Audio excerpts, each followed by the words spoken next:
Hello everyone, आज हम करेंगे केमिकल इक्वेशन एंड रिएक्शन का एक topic balancing of chemical equation. इससे पहले हमने पता किया कि हमें जो है बैलेंस करना क्यों ज़रूरी है केमिकल इक्वेशन। तो वो हमें ज़रूरी इसलिए है ताकि law of conservation of mass का जो लॉ है ये सेटिस्फाई करने के लिए हमें इक्वेशन को बैलेंस करना पड़ता है। तो आइए सीखते हैं balancing of chemical equations. The process of making the number of different type of atoms equal on both the sides of an equation is called balancing of chemical equation। ये एक ऐसे प्रोसेस है जिसमें हम एटम्स का number दोनों side equal करते हैं। जैसे इधर हाइड्रोजन है और इधर हाइड्रोजन है, तो इन दोनों की हम एटम्स काउंट करेंगे, सिमिलर होने चाहिए। अगर सिमिलर नहीं है, अनबैलेंस्ड है, तो वो हमें इक्वल करने पड़ेंगे, बैलेंस्ड करने पड़ेंगे। इसी तरह हम ऑक्सीजन के देखेंगे इधर और इधर ऑक्सीजन के देखेंगे। तो अगर बैलेंस्ड है तो ठीक है, अगर अनबैलेंस्ड है तो वो हमें बैलेंस करनी पड़ेगी। By hit and trial method means हमें यहाँ पर नंबर्स लगा के मल्टीप्लाई करके देखना पड़ेगा बैलेंस कैसे होगी। तो आइए एग्जांपल से समझते हैं। फर्स्ट जो एग्जांपल है वो है hydrogen H2 plus O2 give rise to H2O, जो कि अनबैलेंस्ड है क्योंकि इधर देखिए यहाँ हाइड्रोजन के 2 एटम हैं, H2 लिखा हुआ है, तो यहाँ मीन्स H हाइड्रोजन के जो है 2 एटम हैं और इधर हाइड्रोजन के 2 हैं। ठीक है, हाइड्रोजन तो बैलेंस है दोनों साइड, लेकिन यहाँ देखिए ऑक्सीजन जो है, यहाँ ऑक्सीजन के 2 एटम्स हैं और इधर ऑक्सीजन के 1 एटम है। हम इसको डिस्ट्रॉय ऐसे नहीं कर सकते, ऐसे अनबैलेंस्ड नहीं छोड़ सकते, इसलिए हमें इसको बैलेंस करना पड़ेगा। तो हमें बैलेंस करने के लिए मल्टीप्लाई करके देखना पड़ेगा। तो इधर अगर हम यहाँ 2 लगा देंगे, इधर 2 लगा देंगे तो ये 2 बन जाएगा। हम यहाँ नहीं लगाएंगे 2, हम यहाँ लगाएंगे। कोफिशिएंट की जगह हम लगाते हैं, मल्टीप्लाई करते हैं, यहाँ नहीं लगाते। तो अगर हम यहाँ 2 लगा देंगे तो ऑक्सीजन के 2 हो गए एटम्स और इधर भी 2 हो गए, लेकिन एक गड़बड़ हो गई, यहाँ पर हाइड्रोजन के अब 4 हो गए, 2 इंटू 2। तो इधर है 2 इंटू 2, ये हो गए 4 और इधर है 2, तो इसको भी हमें 2 से मल्टीप्लाई करना पड़ेगा। अब ये हो गई बैलेंस्ड इक्वेशन।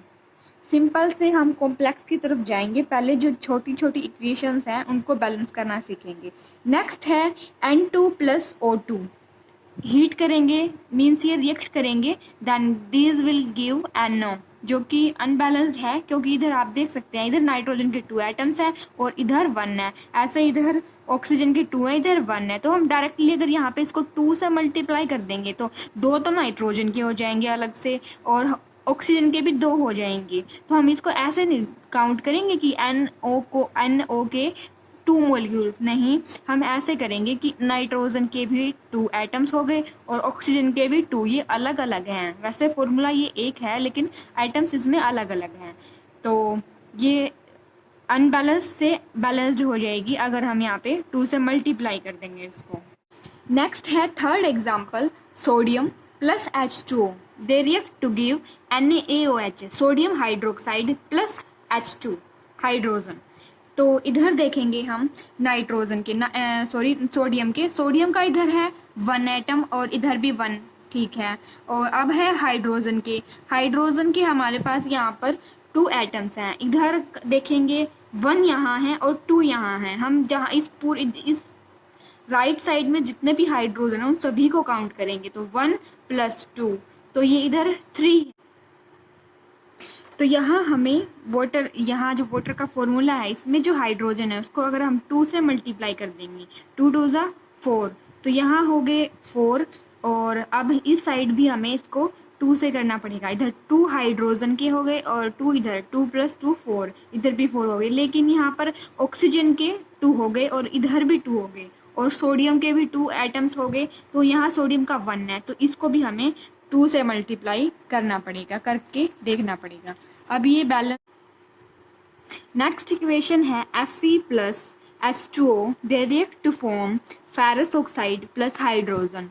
तो आइए इसको देखते हैं कैसे बैलेंस करेंगे। तो इसमें इधर देखिए रिएक्टेंट की साइड जो है Fe का 1 एटम है, इधर Fe के 3 एटम्स हैं।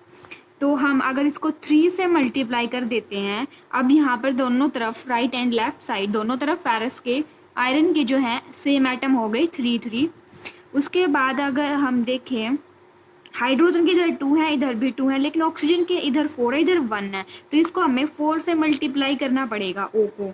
तो इधर हो गए 4 ऑक्सीजन के इधर भी, लेकिन हाइड्रोजन के जो है वो हम यहाँ पे 8 हो गए, 4 2 ज़ा 8। तो इस हाइड्रोजन को भी हमें 8 करना पड़ेगा एटम्स को, तो इसको भी हम 4 से मल्टीप्लाई कर देंगे। तो इसको काउंट करते वक्त हम मल्टीप्लाई करते हैं, इसको प्लस नहीं करते। कभी आप इसको प्लस कर दो 4 + 2 नहीं, इसको मल्टीप्लाई करेंगे, कोफिशिएंट को इससे मल्टीप्लाई करेंगे। 4 2 ज़ा 8, तो हाइड्रोजन के 8 हो जाएंगे।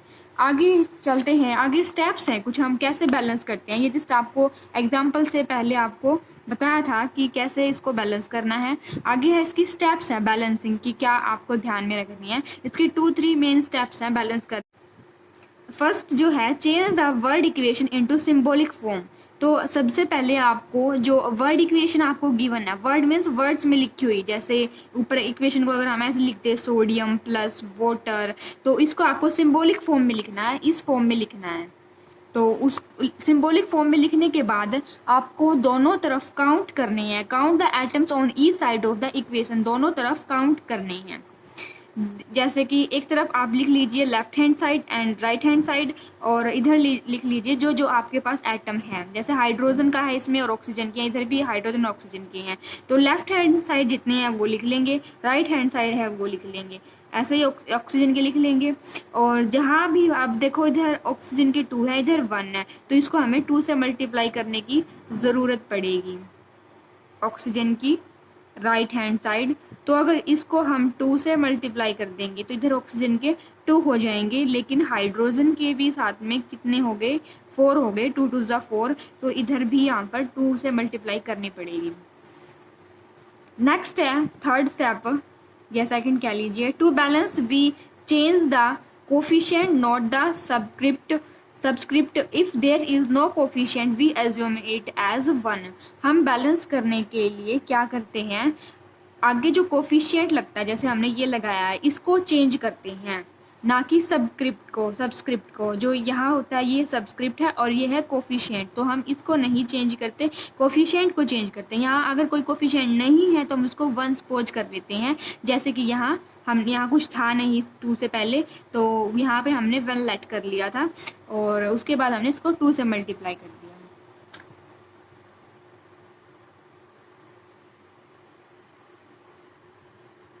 ये समझाने के लिए ऐसे लिखा गया है, वैसे आप ऐसे बैलेंस नहीं कर सकते क्योंकि टाइम लग जाएगा, आप डायरेक्ट बैलेंस करनी होगी आपको। अगर एग्ज़ाम में ये आ जाता है कि स्टेप्स लिखिए हम बैलेंस कैसे करते हैं, फिर आपको ये स्टेप्स लिखनी है, अदरवाइज़ तो आप डायरेक्टली बैलेंस कर सकते हैं जैसे हमने ऊपर यहाँ ये बैलेंस करी थी। आगे देखते हैं थोड़ा सा कॉम्प्लेक्स एग्जाम्पल है, how to balance a polyatomic ions, जिसमें ज़्यादा आयंस हैं उसको कैसे बैलेंस करेंगे। क्योंकि इसमें जैसे देखिए calcium sulphate plus sodium nitrate है, they react to form calcium nitrate plus sodium sulphate. तो इसमें जो है जो हमारे कंपाउंड है या आयंस बोल लीजिए, इसमें ज़्यादा हमारे एटम इन्वॉल्व है, तो हम इसको पूरा एक आयन लेट कर लेंगे, हम अलग अलग काउंट नहीं करेंगे, हम इसको पूरा 1 काउंट कर लेंगे। जैसे कैल्शियम लिख लिया, इसको SO4 लिख लेंगे, बजाय कि हम इसको S लिख लें, इधर O लिख लें। ऐसे ही हम इसको 1 सोडियम तो है ही 1, इसको हम NO3 आयन को 1 लेट कर लेंगे, 1 मीन्स एक ही मान लेंगे इसको कि ये NO3 का एक आयन है इसमें। इसी तरह कैल्शियम का, फिर सल्फेट का और नाइट्रेट का। इसी तरह हम left and right hand side इनको लिख लेंगे और उसके बाद इसको बैलेंस कर देंगे। जैसे कि इसमें देखिए कैल्शियम का इधर 1 है और इधर भी 1 है, सल्फेट का 1 है, लेकिन सोडियम का 1 है और इधर 2 है, तो हमें इसको 2 से मल्टीप्लाई करना पड़ेगा। कोफिशिएंट को हम आगे जो 1 है उसको 2 से मल्टीप्लाई कर देंगे। नेक्स्ट NO3 है। NO3 का हमारे पास यहाँ अब हमारे पास 2 हो गए हैं NO3 के। NO3 के इधर कितने हैं, इधर भी हमारे पास 2 हैं, क्योंकि इसकी होल्ड वाइज है तो मीन्स 2 आयंस हैं हमारे पास NO3 के। तो और आगे NO2 के भी बैलेंस हो गए और SO4 के भी बैलेंस हो गए, और ये इक्वेशन हमारी बैलेंस हो गई। एक एग्जाम्पल और है जो कि हमारा है फोटोसिंथेसिस की रिएक्शन का example. CO2 plus H2O they react to form glucose plus O2। ये ग्लूकोज है, ग्लूकोज का फॉर्मूला होता है C6H12O6, और ये फोटोसिंथेसिस की रिएक्शन है जिसके लिए सनलाइट की और क्लोरोफिल की ज़रूरत होती है।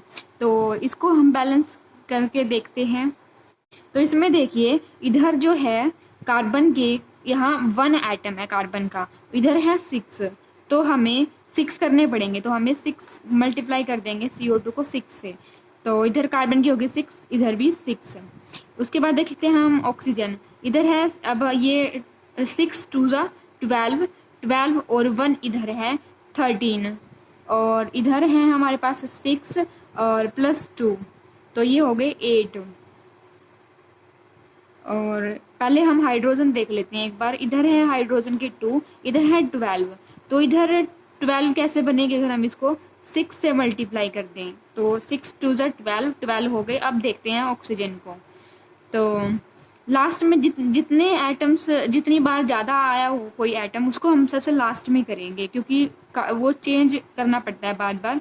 तो अब देखते हैं ऑक्सीजन के हमारे पास हो गए 6 2 ज़ा 12 प्लस 6 18, और इधर हो गए हमारे पास 6 और 2 8 6। अगर हम इसको 6 से मल्टीप्लाई कर देते हैं, 6 2 ज़ा 12 प्लस 6 18 हो गए इधर भी और इधर भी 6, और 6 2 ज़ा 12 और 6 18। तो बैलेंस आपको ये करके देखना पड़ेगा, ये प्रैक्टिस की बात है। आपको जो आपके बुक में जो आपको इक्वेशंस दी गई हैं, आप उनसे आप प्रैक्टिस कर लीजिए, आपको आ जाएंगे ये।